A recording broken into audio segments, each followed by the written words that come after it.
নমস্কার বন্ধুরা, আমাদের চ্যানেলে আপনাদের স্বাগত। আজকের আপনাদের সঙ্গে গুরুত্বপূর্ণ একটি চাকরির বিষয় শেয়ার করব। সেটি হলো বিভিন্ন জেলাতে কিন্তু আনন্দধারা এই প্রকল্পতে প্রচুর পরিমাণে কর্মী নিয়োগ হচ্ছে। এর আগেও কিন্তু অনেকগুলো ভিডিওতেই আপনাদের এই বিভিন্ন জেলায় যেসব আনন্দধারা প্রকল্পের কর্মী নিয়োগ হচ্ছিল সেগুলি শেয়ার করেছি। আরও একটি নতুন জেলাতে আনন্দধারাতে কর্মী নিয়োগ হচ্ছে, সেটি হলো নদিয়া জেলায়।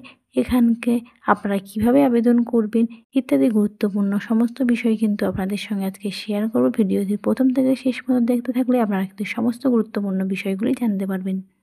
এখানে শিক্ষাগত যোগ্যতার প্রয়োজন হচ্ছে যে কোনো শাখায় আপনাদেরকে গ্র্যাজুয়েশন পাস হতে হবে, তাহলেই আপনারা আবেদন করতে পারবেন। এবং প্রার্থীকে কিন্তু অবশ্যই কম্পিউটারের বেসিক নলেজ থাকতে হবে এবং বয়স হতে হবে 18 থেকে 7 বছরের মধ্যে, তবে আবেদন করতে পারবেন। এবং যেসব প্রার্থীরা আইসিডিএস আশাকর্মী এবং অন্যান্য বিভিন্ন গভর্নমেন্ট বিভিন্ন কাজ করেন তারা কিন্তু এইসব বিষয়গুলিতে আবেদন করতে পারবেন না।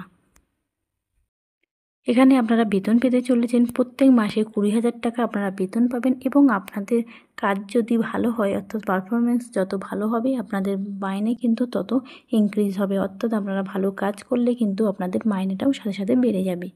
আবেদনপত্র কিন্তু আপনাদের অফলাইনে জমা দিতে হবে।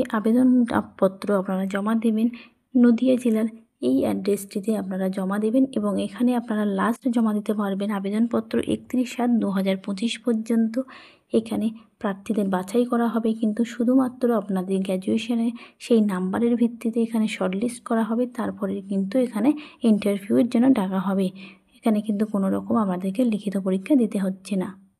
নদিয়া জেলায় আনন্দধারা প্রকল্পে আপনারা কীভাবে আবেদন করবেন সেই সমস্ত গুরুত্বপূর্ণ বিষয় কিন্তু আজকের আপনাদের সঙ্গে শেয়ার করে দিয়েছি। ভিডিওটি যদি ভালো লেগে থাকে এবং চ্যানেলটিতে নতুন হয়ে থাকেন, চ্যানেলটিকে সাবস্ক্রাইব করে পাশে থাকবেন এবং নতুন নতুন ভিডিও পেতে কিন্তু নোটিফিকেশানটি অন করে রাখবেন।